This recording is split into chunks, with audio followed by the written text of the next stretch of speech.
മോദിക്ക് വേണ്ടി മലയാളികളുടെ വീട്ടിൽ ചാപ്പയടിക്കാൻ ശ്രീ ഷാജി വരണ്ട. ഷാജിയുടെ തങ്ങൾ പാണക്കാട്ടല്ല, മോദിയാണ് ഷാജിക്ക് തങ്ങൾ. മനസ്സിന്റെ ചുവരിൽ വളരെ പണ്ടേ തന്നെ മോദിയെ ഒട്ടിച്ച ആളാണ് ശ്രീ ഷാജി. അത് ആ മനസ്സാരും കാണാതെ പോകരുത്. ഗുജറാത്ത് വംശഹത്യയിൽ മോദിക്ക് ഇന്ത്യയിൽ ആദ്യമായി ക്ലീൻ ചിറ്റ് കൊടുത്തത് ഷാജിയാണ്.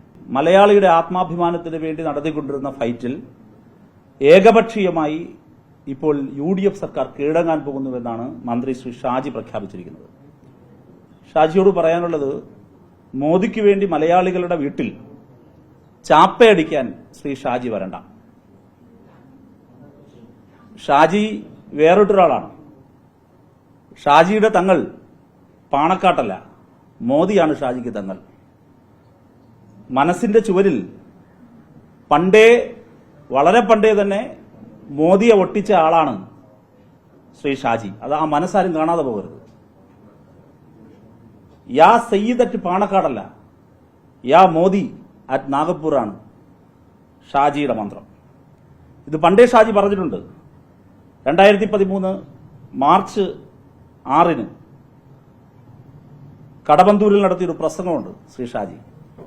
അതിലാണ് മോദിയെ ഷാജി വാനോളം പുകഴ്ത്തിയത്. ഗുജറാത്ത് വംശഹത്യയിൽ മോദിക്ക് ഇന്ത്യയിൽ ആദ്യമായി ക്ലീൻ ചിറ്റ് കൊടുത്ത രാഷ്ട്രീയ നേതാവ് ഷാജിയാണ്. ആ പ്രസംഗത്തിലാണ് ഇന്ത്യയിൽ ആദ്യമായി ഗുജറാത്ത് വംശഹത്യയിൽ മോദിക്ക് ക്ലീൻ ചിറ്റ് കൊടുത്തത് ഷാജിയാണ്. അത് 2013 മാർച്ച് 6 കടവത്തൂരിൽ അദ്ദേഹം നടത്തിയ പ്രസംഗത്തിലാണ്. അദ്ദേഹം എന്ന് പറഞ്ഞത് ഞാൻ കോട്ട് ചെയ്യാണ്. ഗുജറാത്ത് കലാപത്തിൽ മോദിക്ക് പങ്കില്ല, ഷാജിയുടെ പ്രസംഗമാണ്. അതിൽ ഹിന്ദുത്വ അജണ്ടയുണ്ടായിരുന്നില്ല. വികസന കാര്യത്തിൽ ഗുജറാത്തിനെ മാതൃകയാക്കാം. 2013 മാർച്ച് 6 കടവത്തൂരിൽ ഷാജി നടത്തിയ പ്രസംഗമാണ്. ഇപ്പോ അതേ ഷാജി മോദിയുടെ പദ്ധതി ചാപ്പയടിക്കാൻ വരികയാണ്. അതിന് മലയാളിയുടെ ആത്മാഭിമാനത്തിന്റെ ചുവരു കിട്ടില്ല എന്നാണ് ഷാജിയെ ഓർമ്മപ്പെടുത്താനുള്ളത്. ഈ ജീവിക്കാനുള്ള അവകാശം എന്നാൽ ആത്മാഭിമാനത്തോടെ ജീവിക്കാനുള്ള അവകാശം എന്നാണ് അതിന്റെ അർത്ഥം. ഭരണഘടനയുടെ 21ാം അനുച്ഛേദം ഇതുകൂടി ഉൾപ്പെടുന്നതാണ്, റൈറ്റ് ടു ലൈഫ്.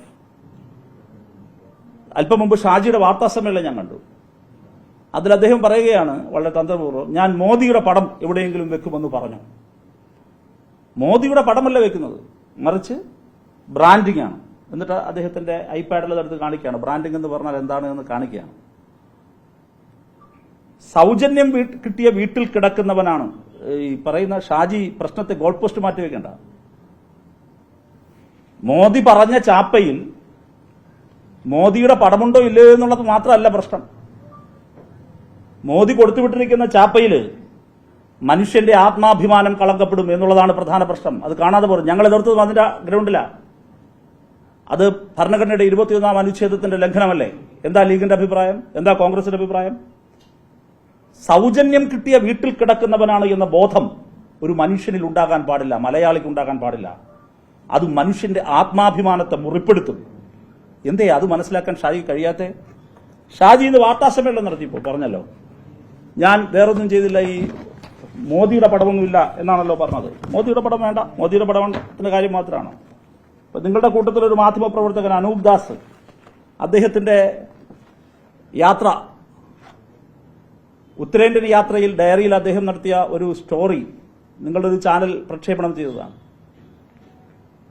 കണ്ടോ? വീട് കണ്ടോ? ഷാജി പറഞ്ഞ ഷാജിയുടെ സ്വപ്നത്തിലെ മോദിയുടെ ചാപ്പയാണിത്.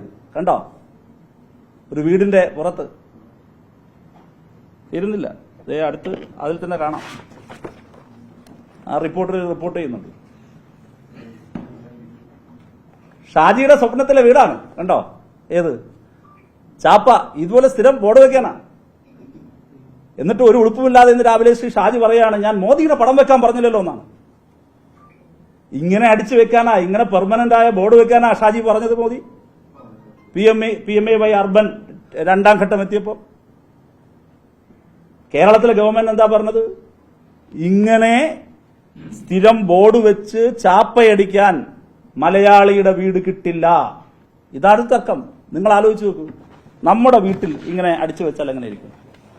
നമുക്കെല്ലാം വീടുണ്ടല്ലോ, നമുക്കെല്ലാം ആത്മാഭിമാനം ഉണ്ടല്ലോ. എന്താ ഞാൻ നേരത്തെ പറഞ്ഞ റൈറ്റ് ടു ലൈഫ് പറഞ്ഞ് എത്ര കോടതി വിധികളാണ്, സുപ്രീം കോടതി വിധികളാണ് റൈറ്റ് ടു ലൈഫിനെ വിശദീകരിച്ചത്?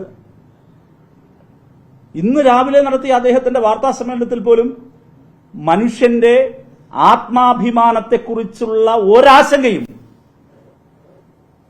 ശ്രീ ഷാജി മിനിസ്റ്റർക്കില്ല. അദ്ദേഹം അത് പ്രകടിപ്പിച്ചേ കാണുന്നില്ല. ഈ മലയാളിയുടെ ആത്മാഭിമാനം അത് വ്രണപ്പെടും ഇങ്ങനെ വെച്ചാൽ എന്ന് ഷാജിക്ക് ആരാണ് ഇനി പറഞ്ഞു കൊടുക്കുക?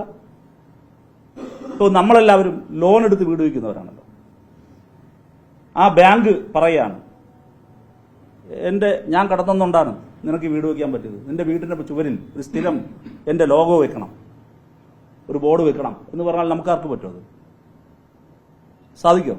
ഞാൻ ലോൺ തന്നില്ലായിരുന്നെങ്കിൽ നിനക്ക് ഇത് വെക്കാൻ പറ്റില്ലല്ലോ, പിന്നെന്താ വെച്ചാ കുഴപ്പം എന്ന് പറഞ്ഞാൽ നിങ്ങൾക്ക് വെക്കാൻ പറ്റുമോ? എനിക്ക് വെക്കാൻ പറ്റുമോ?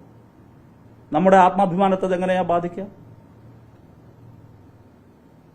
ഇത് ആത്മാഭിമാനത്തിന്റെ പ്രശ്നമാണ്, ഭരണഘടനാ മൂല്യങ്ങളുടെ ലംഘനമാണ് എന്ന പ്രശ്നം ഈ നിമിഷവും ഇപ്പോ ശ്രീ ഷാജി നടത്തിയ വാർത്താ സമ്മേളനത്തിലും അദ്ദേഹത്തിന് ബോധ്യപ്പെടുന്നില്ല.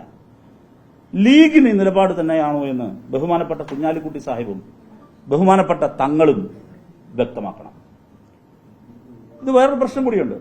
വളരെ ചെറിയൊരു തുക എറിഞ്ഞു കൊടുത്തിട്ടാണ് തന്റെ പദ്ധതിയിലെ വീടെന്ന് സ്ഥിരം ബോർഡ് വെക്കാൻ പ്രധാനമന്ത്രി ഈ അല്പത്വം പറയുന്നത്. ആ അല്പത്വം ആവർത്തിക്കാൻ ലീഗിനും UDF-നും എന്ത് രാഷ്ട്രീയ ബാധ്യതയാണുള്ളത്?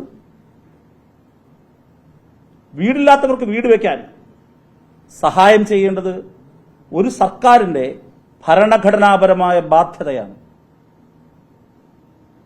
എന്നത് മറന്നുകൊണ്ടാണ് മോദി സർക്കാർ ബ്രാൻഡിംഗ് നിബന്ധന അടിച്ചേൽപ്പിക്കുന്നത്. മോദി ഭരണഘടനാ മൂല്യങ്ങളെ അവഗണിക്കുമ്പോൾ അത് അനുകരിക്കാനല്ല കേരളം ശ്രമിക്കേണ്ടത്, എതിർക്കുകയും തിരുത്തുകയും ചെയ്യുകയാണ് വേണ്ടത്. ആ രാഷ്ട്രീയ ഉത്തരവാദിത്വം UDF സർക്കാർ നിർവഹിക്കുമോ എന്നതാണ് പ്രധാനപ്പെട്ട ചോദ്യം. മോദിയുടെ അല്പത്വവും കാപട്യവും ജനങ്ങളോട് പറയാൻ ഉള്ളൊരവസരമായി ഇതിനെടുക്കണ്ടേ? നമ്മുടെ ലൈഫ് ഭവന നിർമ്മാണ പദ്ധതിയിൽ നഗരങ്ങളിൽ നൽകുന്നത് ആകെ 4 ലക്ഷം രൂപയാണ്. അത് കേരളത്തിൽ പലപ്പോഴും ഈ അയ്യങ്കാളി തൊഴിലുറപ്പ് പദ്ധതിയുമായി ബന്ധപ്പെടുത്തി കൂടി കൊടുക്കുമ്പോൾ 4.25 വരെ കിട്ടാറുണ്ട് എന്നാണ് പറയുന്നത്. ഇതിൽ കേന്ദ്ര ഷെയർ എത്രയാണ്? 1.5 ലക്ഷം മാത്രമാണ്. PMAY 1.5 ലക്ഷം 1.5 ലക്ഷം കൊടുത്തിട്ടാണ് ഈ പറയുന്ന കണ്ടില്ലേ ബോർഡ് എഴുതി വെക്കാൻ പറഞ്ഞ, സ്ഥിരം ബോർഡ് കെട്ടിവെക്കാൻ പറയുന്നത്. അപ്പൊ ഇത് പിണറായി സർക്കാർ, ഇടതുപക്ഷ ജനാധിപത്യ മുന്നണി സർക്കാർ ഇതുവരെ 5,783 വീട് ഉറപ്പാക്കിയിട്ടുണ്ട്. 55,082 വീട് അതിന്റെ നിർമ്മാണ പ്രവർത്തനം പുരോഗമിക്കുന്നു.